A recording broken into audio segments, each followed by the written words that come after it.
All right, well, welcome everyone to the Unitarian Universalist Congregation of Atlanta, our adult RE series happening this Tuesday night. We really appreciate you taking the time to spend this evening with us.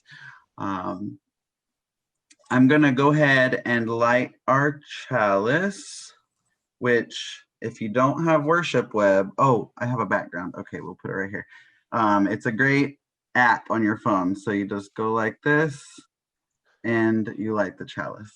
So, and I will go ahead and read the chalice lighting words by Rebecca Savage. We light our flaming chalice as a beloved people, united in love and thirsting for restorative justice. May it melt away the tethers that uphold whiteness in our midst. May it spark in us a spirit of humility.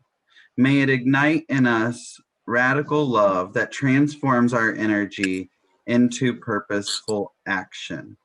This is a chalice of audacious hope. This chalice shines a light on our shared past, signaling our intention to listen deeply, reflect wisely, and move boldly toward our highest ideals.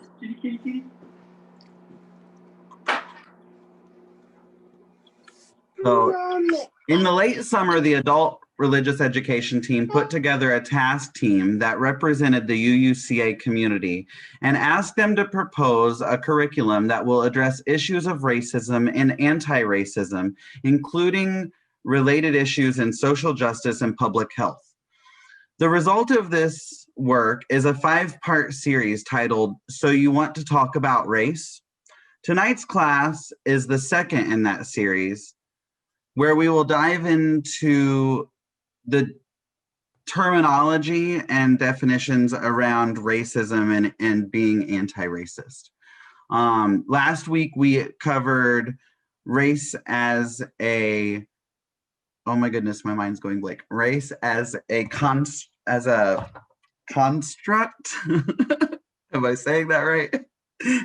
I just led the session on Sunday, so I should know, but the history and construct of race. There we go, a history of the US. Race. I needed to write that down so I didn't forget. I'm sorry. So thank you for joining us tonight for this second part. Please, while the session is going on, feel free to put your questions in the chat, which you can access at the bottom of your screen. And I will then share them with our speaker during the Q&A period at the end of the session, or during the last part of the session. So without further ado, I want to introduce my dear friend, Heather Davis. I have known Heather for a little over 6 years when we started working together at Covenant House, Georgia. We became such great friends that her last year in Atlanta, I bought her tickets to a rock concert, and that was what we did. We went to a rock concert at the Tabernacle, which was so much fun together. Then she moved to Chicago, where she is now the Director of Alumni Services for Urban Alliance, where she supports youth and young adults with workforce development skills. She obtained her master's degree in social work from Georgia State University and has over a decade of experience working with youth, families, and communities of color. Prior to moving to Chicago, Heather worked with high school students in South Carolina, managed a community drop-in center for young people experiencing homelessness in Atlanta, where we met, developed vocational programming for youth, and facilitated parenting classes for families. Since moving to the Great Midwest, Heather has worked with Chicago Public Schools, and in her role as Director of Alumni Services, she supports young people from the South and West Side of Chicago as they navigate life after high school. When she's not working, you can find Heather pre-COVID coaching basketball at a local community center, playing adult kickball. I like that you put that in brackets, or exploring Chicago's beautiful neighborhoods. So Heather, take the floor, my dear. Thanks so much, Thomas. And thank you, everyone. Thanks to Margaret and Laura Beth for helping make this happen. It is a joy to be here and a joy to be alongside Thomas specifically. He is a gift, and I am jealous that you all have him in Atlanta. Before I start off, I know we are here to maybe have a presentation, but to me, this is more of a conversation. A little bit more about where I'm coming from. I'm from the South originally and grew up as a Georgia Tech fan, went to University of Georgia and Georgia State, go Panthers, but love Atlanta. I was raised by some wonderful parents who are deeply more conservative than I am in terms of political beliefs and other things. And so I say all that to say that through my career, my personal journey, I've had to really come to terms and kind of unlearn, relearn some things in this journey of becoming anti-racist. And it's work that I do professionally, but more so personally, it's deeply important to me. And so to be authentic and honest with you, these are conversations I'm having with my parents often. I'm coming home for the holidays, and this is the type of discussions I feel like we all as white folks need to be leaning into. And so I'm honored and privileged and love that I can be here with you all to discuss this tonight. So I'm going to share my screen with you all, and then we'll get started. Okay, so a couple things before we get going here. I wanted to share that there are some kind of key points we're going to talk through tonight. I know terminology is a lot of the theme. Last week, for those who were able to join, I was able to be a part of the discussion and the dialogue last week, which was phenomenal, kind of setting the foundation. Tonight, we'll go through expectations of what you can expect from me and also just for this conversation. We'll talk through the why, review some of these terms we've been discussing, and have a conversation intertwined with a video around the waters that we swim in that centers around white supremacy culture. And then we'll have some time for Q&A. I like to call it discussion. Just so you all know, I am a social worker by trade. And so that is largely kind of the realm that I function in, is that I think this is a dialogue we all need to participate in. And so at the end, please feel free to join the discussion around the topics that we discussed tonight. So a few things around expectations. So something you can expect from me and tonight as we spend our time together is authenticity. Again, I want to be very honest with you all in my journey professionally and personally, and why this is important. You can expect information sharing. We're going to talk about several different topics. There will be some time to reflect throughout. I know this is going to be a recording that is shared on Sunday as well. And so there will be moments to where I'll pause and I'll ask everyone else to pause. And if you have a pen or paper, feel free to grab that now, because there may be moments to where you may want to write something down or you may want to reflect on something that we're discussing. So please expect for there to be some pauses throughout this conversation. Also expect to have some space to feel challenged, and lastly, opportunities to discuss.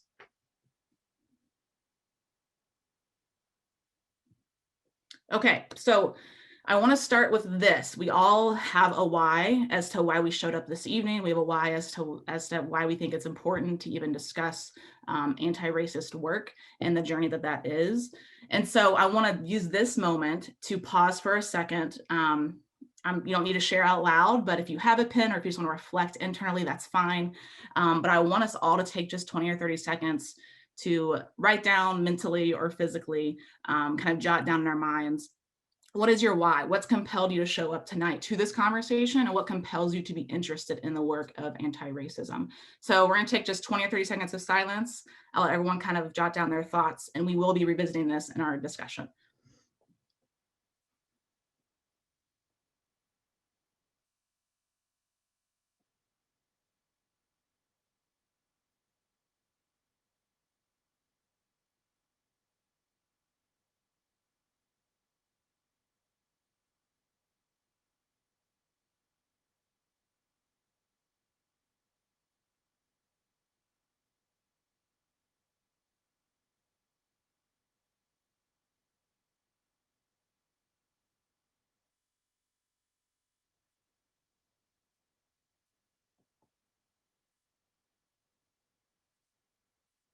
Okay. I feel this is an important place to start, because the work that we're talking about tonight is a lot of internal work, and I think we all need to know where our starting point is. So maybe this is important to you because you have been struck by what's happened this year in 2020. Maybe it's George Floyd's death and murder that has propelled you to have an interest in this. Maybe it was long before that. Maybe it was 20, 30 years ago that you were actively doing community organizing, or you're still doing it now. Wherever we are on the spectrum, I think it's important that we identify what is our why. Why does this matter to us? and why do we care now, and why are we entering into this discussion now? Okay. So our collective why, I think we all have our personal why, but our collective why, and this is something that we kind of, I know it was touched on last week. I'm sure it's something that may not be new to most of us in this room, but our collective why as white folks, as I like to say, is that our systems are functioning exactly as they were intended. So again, last week, I know we went through kind of historically the implications of slavery, Jim Crow era, redlining, mass incarceration, police brutality. There's other ones not mentioned here, the school to prison pipeline, healthcare disparities, a lot of these kind of big picture systems that we see that are supporting whiteness and where we see have oppressed other groups, specifically people of color. And so with that, I feel our collective why is that if the systems and policies are designed this way, and they're functioning perfectly, they are doing what they were designed to do, which is to lift up folks who are white and then oppress those who don't have whiteness or who we don't see as equal. So if that is what those policies and systems are doing, I think the question for us and for us to examine as our collective why is what is our role in dismantling this? And this is going to set the framework for what we talk about this evening. So a few terms to know. We'll be talking about these throughout. I'm quickly just listing them here just to give some context and introduce you to them. Again, these may be terms you're already familiar with, but I want to kind of set the playing field for our conversation. So BIPOC, BIPOC, or people would say people of color. A more kind of updated term is Black, Indigenous, and people of color. So whenever we talk about that's the terminology we're looking at is Black, Indigenous, and people of color as an inclusive term. When we talk about white privilege, this is referring to the advantages that white folks have simply by the color of their skin. So again, this is not something that means white folks don't struggle or don't work hard for what they have, or that there hasn't been difficulties or challenges. But what it is saying is that rooted in racial bias and discrimination, white folks have an advantage just by virtue of being white. We'll talk a little bit later about white as the default, whiteness as the norm. Those are things that we see throughout culture and society, but when we say white privilege, this is what we refer to. Our next term is bias. So a belief in disproportionate weight in favor or against an idea, person, or group. I'm a believer that we all have a bias, not just within race and ethnicity, but within gender, within sexuality, with just anything that we do. We see this apparent in the professional world. We see this in our personal lives. There's many assessments and inventories that we can take to know for ourselves where our bias is. But this is something that I think we have to all kind of examine, I think, internally to know, where is my bias? Okay, a few other terms, specifically on racism and what we're talking about tonight. So structural racism, this was also touched on last week, but it's essentially the system of hierarchy that benefits white people and produces adverse outcomes for, for people of color. I had a hiccup there, sorry about that. Overt racism is the intentional behavior or attitude rooted in racist ideology, and then covert racism is racial discrimination that's concealed. So these words, I think, can sometimes get jumbled, and I don't want to get too heady with this. And so for me, I love images. And so I want to provide you an image that's been useful for me. Thomas, you've probably seen this because we've talked about this before. But if we were to look at just covert and overt racism, and if we're looking at it through the lens of an iceberg, overt racism are those things that are socially unacceptable. So if someone paints themselves in blackface, or if we see the KKK hooded hats, or if someone uses the N-word, these are all things that we can all collectively look at and say, that is racist, that is explicitly offensive, and that is racist. And so that's overt racism.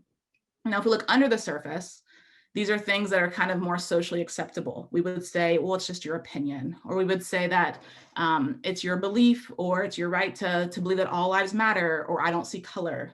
Or we look at maybe there's a lack of people of color in leadership. And so these things are kind of more socially acceptable. They're more common. We don't necessarily always name them as racism, but they are. It's just more discreet.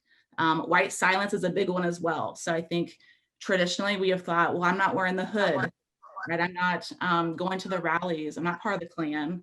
I'm not painting myself in blackface. I'm not using racial slurs, so I must not be racist.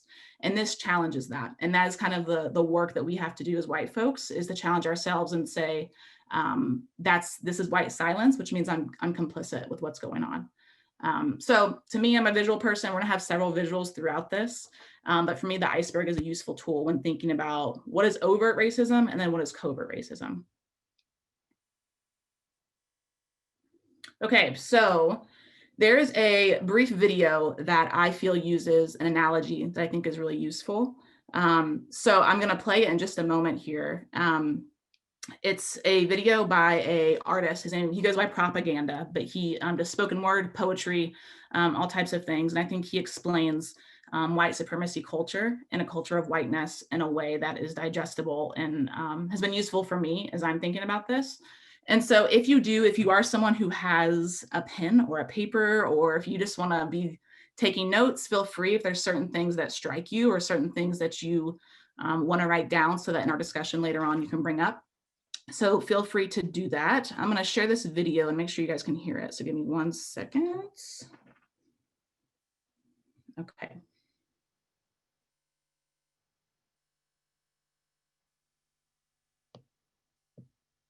So if you could, like, bear with me here, ask a tropical fish, hey, what do you think of, like, oh, you live in these warm waters.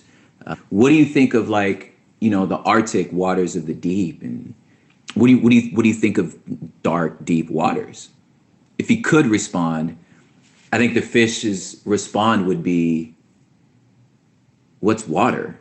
What's up, y'all? My name is Propaganda. I am a hip hop artist, one half of the Red Couch podcast, and an artist in residence here at Preemptive Love. And I want to talk to you about some things here. In recent news, we saw, an image surface of the governor of Virginia donned in blackface next to someone dressed in a Ku Klux Klan outfit. Pretty shocking. And governor first came out and apologized about it, expressed that that's not who he is. Then he kind of came back and said, wait a minute, maybe that's not me. And then upon further discussion, started talking about ways that he can sort of rectify that and prove penance, right? At the same time, a story came out of Liam Neeson discussing a tragic event in his life, and when it happened that when he left the house, he was just so infuriated. He was just looking for the first, black person he can find and just kind of, beat the tar out of him. Then a funny twist, he said he started power walking. Somehow that calmed him down, which is a whole other story. Naturally speaking, the first response is to attempt to sort of adjudicate what happened right there. And of course, knee-jerk reactions are completely understandable. It's a very jolting statement. And it's also very jolting images. And I'm pairing these two together for a reason, and get to that a little later. I imagine the response, and I see the response as very natural, attempting to say, oh, I'm outraged, I'm hurt, you need to make this right, explain yourself. Should he step down? Should he not step down? How could he prove that he's not who he says he is? How can Liam Neeson sort of redeem his story? If he's expressing he's not a racist, then, make us understand, help us square this circle. And these images and statements are very triggering. I have family that left certain parts of the country because of expressed rage, like Liam Neeson would say, or just feeling as though, there's no safe haven if even my governor participates in such acts. I don't understand how I can trust you. In a time that's so sort of polarizing, it's really hard to keep people at the table when you want to talk about various hot buttons or hot takes of culture, because some words are just so triggering, and it's such an arduous task to keep people at the table, so much so that nobody even hears what each other are saying. How do you talk about tough things and still keep people at the table? And I don't have an answer, but I'm going to attempt to do it right now. So back to the fish motif. Fish doesn't consider the water because that's just the world it's in. And when you're just in it, you kind of don't think about it unless what you're in becomes toxic. Then you begin to notice it. I'm not so concerned specifically about the governor of Virginia. I'm more interested in this idea that this is just the water we swim in. The water's called white supremacy. And I know that's such a triggering word, but I just need you to think about this for a second. Let's throw a rock anywhere in the American narrative, history, and culture. I mean, there was a time when, like, the Irish weren't even welcome here. When we look at the Constitution, when he talked about all men being created equal, like, just a cursory understanding of just your past is they meant white men over the age of 25. That's who they meant when they said these were who the equals were. In the same documents, our native brothers and sisters are referred to as savages. And that comes from the doctrine of discovery way centuries before that said that if you wage war with indigenous people, those murders don't count because they're not murders, because they're not necessarily image bearers. How else can you get your brain around the subjugation of an entire nation of people as your workforce and call them chattel? That's the three-fifths compromise. Africans aren't necessarily humans. This is just the waters we're in. Pick any social revolution in our culture, whether it's women's suffrage or the civil rights or the abolishing of slavery. This is us trying to get our land to understand that we are equal or should be equal in the sight of the law. It's just, why do you have to fight that? It's because there's an understanding that these other groups are inferior to these groups. That's just the waters we're in. Here's another example. Someone asked, like, how come the African American community never reached any sort of economic success and independency? Well, we tried in Black Wall Street in Tulsa, Oklahoma. You know, it was set on fire. In my own family, my father coming home from the Vietnam War with the GI Bill attempting to buy a house. But there was a thing called redlining. I mean, I can't make this stuff up. It hindered Black families from moving into certain parts of the neighborhood. This is my own father. Like, that's not that long ago. And even in towns that we were allowed to live in, we were denied home loans because that community didn't want Black people. They didn't want Black families in their community. This stuff happened. Why would you not want Black families in your neighborhood? Well, it's because there's an understanding that Black families tear down the property value. Guys, we didn't choose the hood. When I was in 5th grade, a young man told me that he thought Black people were made by God smearing them with feces.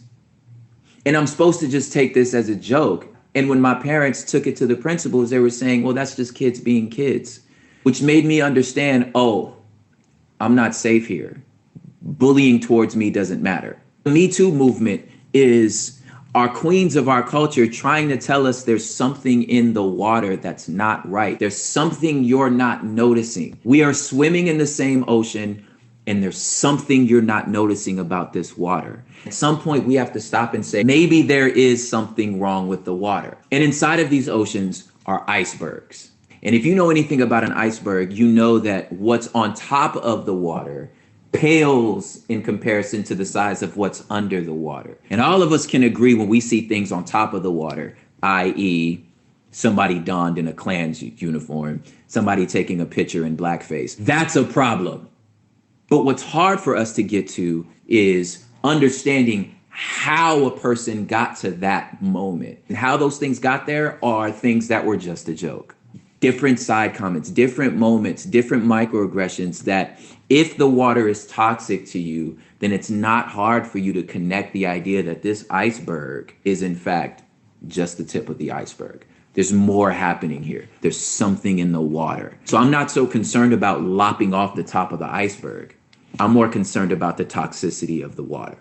This is why I believe things like Liam Neeson's statements and these pictures that surfaced from a Virginian governor are in the same ocean. So I think it's our job as those that want to love anyway, those that consider themselves peacemakers, to not so much be headhunters, to not so much play whack-a-mole every time somebody steps out of line. That's not my interest. My interest is the toxicity of the water. Let's start considering the things that we're putting in waters. Let's start considering how we can train our gills to discern when we're taking in toxic thoughts, toxic understandings of each other. The water needs to start tasting funny to us. Because I believe when the water starts tasting funny, I think that's when change happens.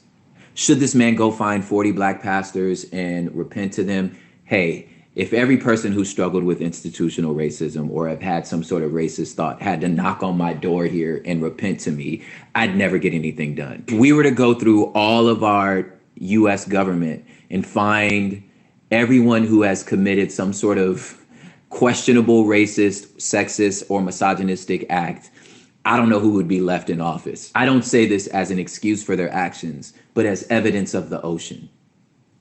We need to consider the waters we swim in. We need to consider maybe it's not toxic to me, but it's toxic to my neighbor. And let me push you further. If it's toxic to my neighbor, it's probably toxic to me too. Let's breathe better water. Okay, so I'm gonna go to our next slide here.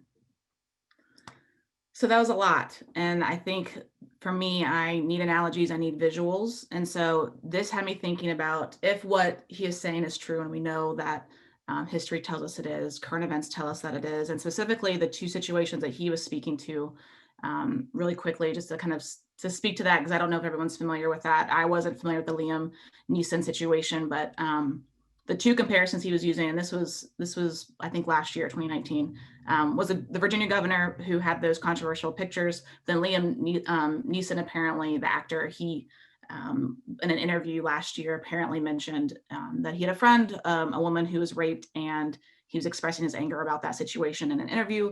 And he stated that he asked his friend, what was the color of the skin of the person who raped you? And he then said he went to search for every Black bastard to express his anger. And so he very openly kind of spoke with racist terms and revealed his bias and racism and all those types of things. And so I believe that propaganda was using both to show, one is what we're referring to on top of that iceberg, right? Where it's painted blackface, whereas one is something of someone having justifiable anger and then using their prejudice, their bias, to bring out an action and a behavior based off of their belief. So if we see water in the ocean as white supremacy, and I think for us white folks, we often don't notice it. We often don't notice it until it's brought to our attention, because to us, it hasn't been something that's affected us maybe directly. But if that is the water and that is the ocean, and as we start to become more aware, then we have a change that starts to happen. And so I kind of want to go through these quick pieces. And so we oftentimes hear a changing hearts and minds and then changing systems, and that they're kind of separate, or one needs to come before the other. I would argue that they're kind of all connected. So I want to kind of dive into that here. And so at the top, we talk about hearts and minds, and within those, right, those are individuals who have biases, prejudices. We all have them, and it's humans, and it's part of being a human. But out of those, especially if they're racist biases and racist prejudices, and discrimination becomes an action because of that, people who are then creating our systems begin to create policies that affect our criminal justice system, housing and education, all these other larger macro systems that we're all familiar with. But at the same time, we also look at hearts and minds influence representation and leadership and culture, and then helps create our norms, and then also helps places people in power. We're going to kind of dissect all of these, but I wanted to highlight this because I think all of this kind of goes together.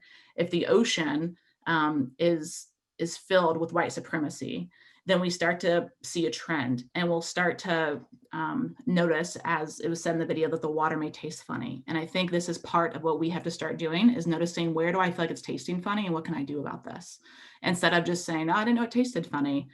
That's a shame that it tastes funny. And so we're going to kind of dive into that a little bit as we go along here. So I was starting to do a little bit of research, and I was thinking about how we see this show up in different ways. And so I oftentimes have thought through, especially as someone who works with young people, and I've worked with young children up to middle school, high school students, college age, young adults, and then have worked with families and parents as well. And what we have learned, and what data would support as well, is that the information that young people get early on is critical. So representation through what they're consuming in media, through what they're exposed to in their environment, all these things help young people kind of digest and understand the world. So this is important. So if you look at Disney, for example, this is Disney's kind of executive leadership team. And you'll see that it's made up of white folks. And so this is something that we can look at with every media company, or we can maybe look at trends and try to do some research on who is in leadership, who's making decisions, because that will help inform us a little bit into, I wonder what kind of bias they may have. I wonder what kind of prejudice they may have. I wonder if this means that my young person or my child or my niece or whoever will be, can I trust what Disney's putting out for my young person? And so it's something that I think is worth us exploring and thinking about for developmentally, what's in the water with our young people from a young age. And Disney is one of those companies that's influential. And so this is one that I think is interesting. We can see this manifest through the storylines that have happened with Disney, with princesses, or the storylines that happen with how they do talk about people of color in some of their movies. And so it's interesting because there's also not really anybody of color in leadership to really speak to that. Another example, when we're thinking about kind of cultural representation, and when we say representation, essentially meaning, do I see people who look like me? And so as a white woman, I see people who look like me all the time. And this is a perfect example. So this was the Academy Award nominees in 2016, the Oscars. And the Oscars got a lot of controversy about this because all the nominees and the winners were all white people, which speaks to kind of what's happening in Hollywood, and it makes you ask questions. Why is the water full of, our best actresses and actors being white people? So it makes you wonder, who are the judges? Like who is the Academy? Is there a bias behind decisions that are made around who is the best, or who is worthy of accolades? So again, I think when we're thinking about young people and what they're seeing, or we're thinking about even adults, and we're thinking of how do we explain to a young person of color, you may not see a Black actress win an award. And why is that? And I think that's something that we have to reckon with. So this is part of the ocean, I would say, is what we see within media. This is probably no surprise, but when we look at, Forbes has done lots and lots of covers that are centered around the most successful CEOs, the richest in America. And we are seeing more diversity in wealth a little bit as years have gone on. But this picture, I think, kind of puts a spotlight on Oprah a little bit as being the only woman of color. But this is also a spread of not only the wealthiest in America, but those who are the most generous. And so it's interesting because the wealthiest in this case are mostly white men. And so again, I think it does kind of push us to reckon with, what's the reason behind that? Is it just happened to be that white people are the wealthiest in our country, or is it a product of the ocean and the waters that we're in? When we look at sports, this is something that I oftentimes am talking to my dad about. We come from we're a strong sports family, college sports, pro sports. And it's interesting because this is the case in the NFL. It's also the case in the MLB and the NBA. The majority of owners of these teams are white. But most of the teams are pretty diverse in terms of the players. But most of the wealth, or pretty much all of the wealth, is within white men who are owning these teams. If there is any owners or co-owners, they are minority owners. If they're people of color, they're all going to be minority owners. They don't have them as majority owners. And so this is a trend that we're seeing, that again, within leadership and places of power, when it comes to the sports world, it's typically white people, specifically white men. This kind of just goes into more deeply the diversity or lack of within the sports leagues. I don't know if we have sports folks on this call. I feel like if we're in the South, you're bound to pull for some team. The Braves sadly disappointed, but if you want to look at even the MLB here in the middle, you can see that 61% of the players are white and 28% are Latino, 8% African-American. But when it comes to the owners, 98% of the owners are white, majority owners. The same for the NFL and the same for the NBA. Within the NBA, we see diversity amongst the players, 76% African-American, 19% white. And again, we see 98% ownership is white men. So again, it's interesting, but in places of power and systems, we're seeing this trend to where the water is starting to show some trends that lend to the same people being in power. If we're looking at systems, right, we're gonna look at the criminal justice system.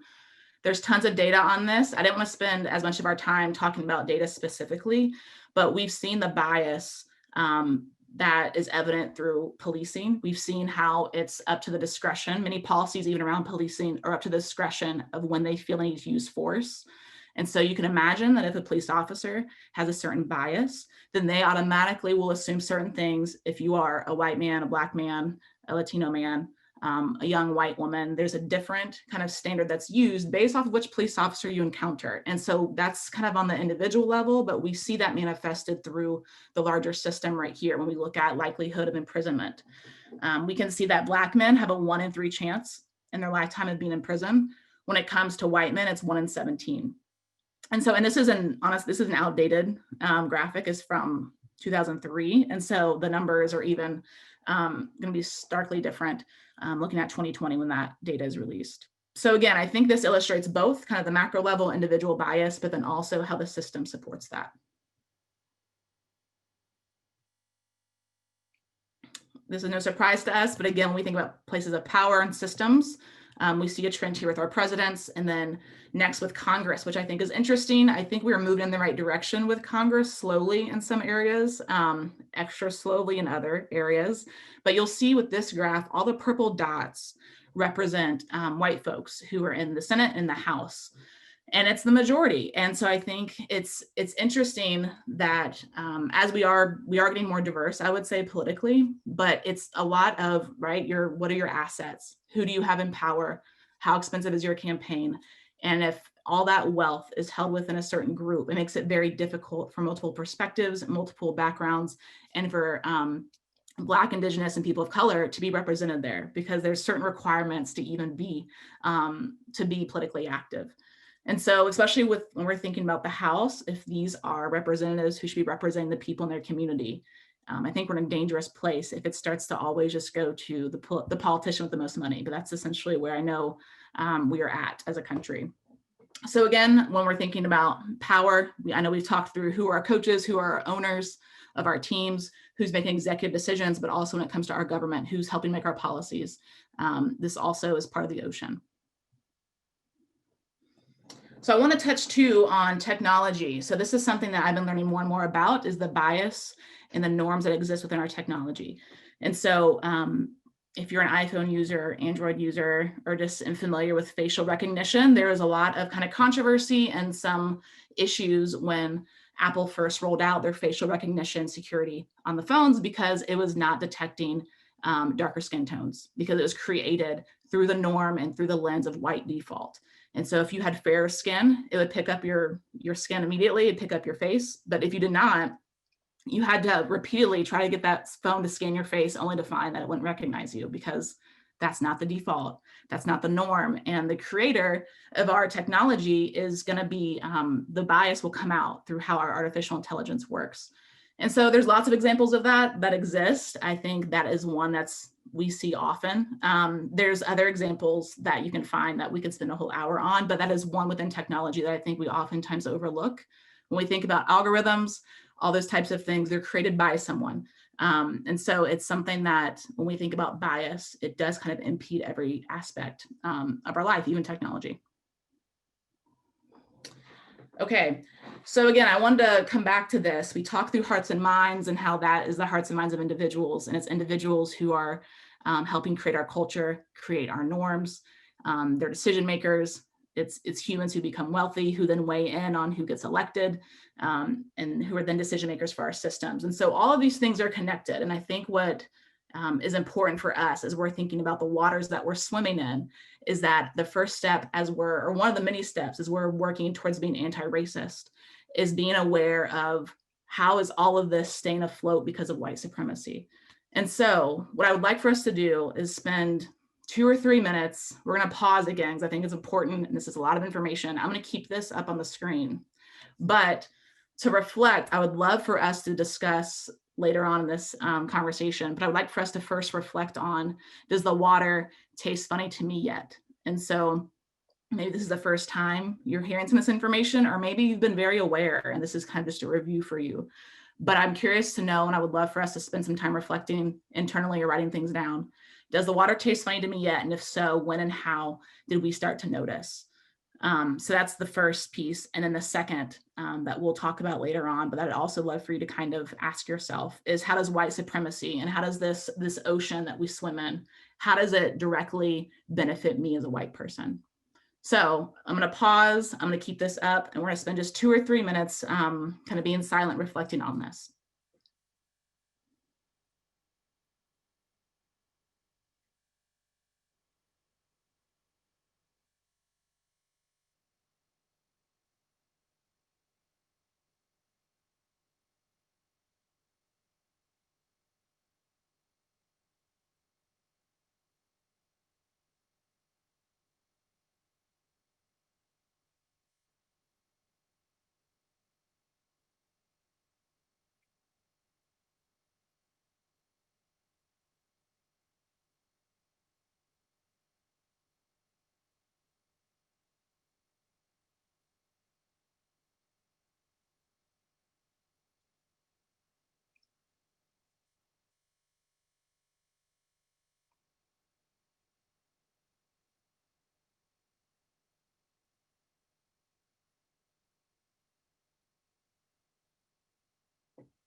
Okay.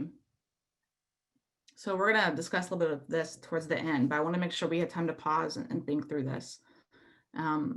Something that comes to mind for me, and then we'll kind of move forward, is I work with specifically young people who are going to be entering the workforce, and we partner with Chicago Public Schools and provide internships for high school seniors. This is what we do at Urban Alliance, and we help do workshops, and then we pair these young people with companies who want to host an intern. And something that we have found is that many of the companies we partner with are primarily white companies, because they have to pay to have an intern. And so there's many who say, you know what, yeah, we'll host an intern.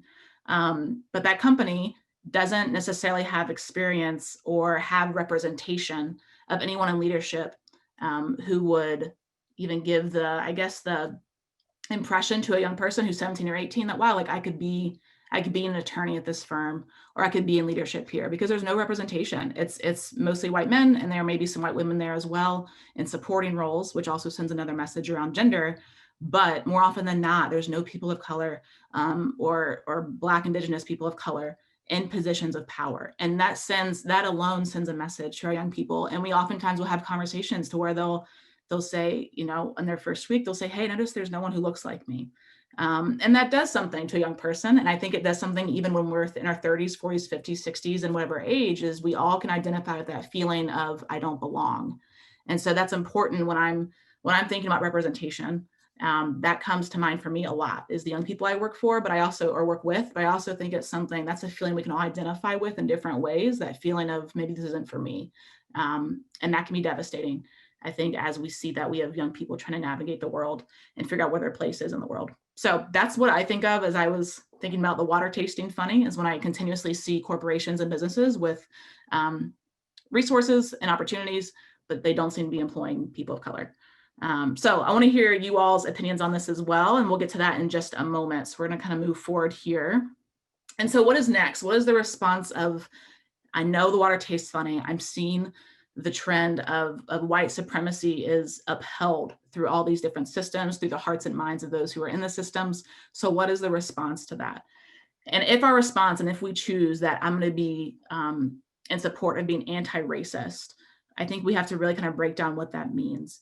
And parts of it is coming to seminars or workshops like this, but it's also, I think, going beyond that and moving into action. And I know there's going to be some sessions later on in your Tuesday series that talks through that. So I'm not going to go into all the details of allyship and all those things, but I think that one of the key components when we say we're doing anti-racist work, or I'm working to be an anti-racist, is no longer settling for just being complicit or saying, well, I'm not racist. And I think oftentimes as white people, we've done that. We've said, well, I haven't participated in anything racist. I'm just working to not be racist. And instead of that, the anti-racist approach is saying that I'm going to commit to fighting racism when I see it, even if it's in myself. And so if I'm examining my biases, or I'm examining my decisions, or I'm examining why do I pull my purse closer when a Black man enters the elevator, if I start to examine myself, that is doing anti-racist work to then identify I'm part of the problem. So what am I going to do with that? And so that, I think, kind of overflows into everything. So it's not just examining ourselves, it's speaking out in conversations. I've been challenged by this a lot recently with the election, of when I hear racist jokes, or I hear kind of those subtle racist things, maybe within my family, instead of just not participating, if I'm working to be anti-racist, that means I'm confronting it. That means I'm finding a way to have a conversation. I'm questioning it. It also means too, I think I'm changing who I'm buying from, or who I'm supporting, or where I'm putting my money. Those are the more macro level things. So lots of different things go into that, but the what's next has to be, I'm committed to being anti-racist, instead of just saying, I just won't be racist. Okay, so lastly, one of the last things I want to touch on is that the work of being anti-racist is indeed work. And it's work because as white folks, we have been swimming in an ocean that has felt fairly comfortable to us. Even, I know it doesn't mean we're exempt from hardships. It does not mean that white folks don't experience challenges or haven't been confronted by difficult situations. But what it does mean is that if you are white and you're in these waters, we don't have race as something that's held against us. Matter of fact, usually we are given the benefit of the doubt, especially as a white woman. I know that's the case. I've never been followed in a store. No one has suspected me of a crime. If I get pulled over by a police officer, I can manipulate a situation to where he will let me off without a ticket. I'm not fearing for my life. And that is a product of the oceans that we're in. And so I've benefited tremendously through white supremacy. And that's something that I have to confront and admit to myself as well. And so I think this is work, it's internal work. And so some of these quick statements are kind of just questions I think we all have to ask ourselves. But when we're thinking about the work of being anti-racist, I think we have to think through, how does my upbringing shape my perspective on Black and Indigenous people of color? What are my biases? How does structural racism impact what I was taught about race? And lastly, how do these systems of white supremacy, or the oceans that we swim in, the waters that we're in, how do they benefit me? And this is, again, I think this is going to feel uncomfortable if we do the work. And I think that's the point, because the waters have been for us up until this point. Okay, so I'm going to stop sharing my screen. And I would love, I don't know if we want to continue the recording or not, Margaret and Thomas, we welcome to, but I would love to open it up for discussion, questions. I'm by no means an expert on this. I'm in this journey with all of you, but I think this is definitely a time where I want to spend talking with you and not just to you. Heather, thank you so much. And yes, let's go ahead, Margaret, and stop the recording here. And we will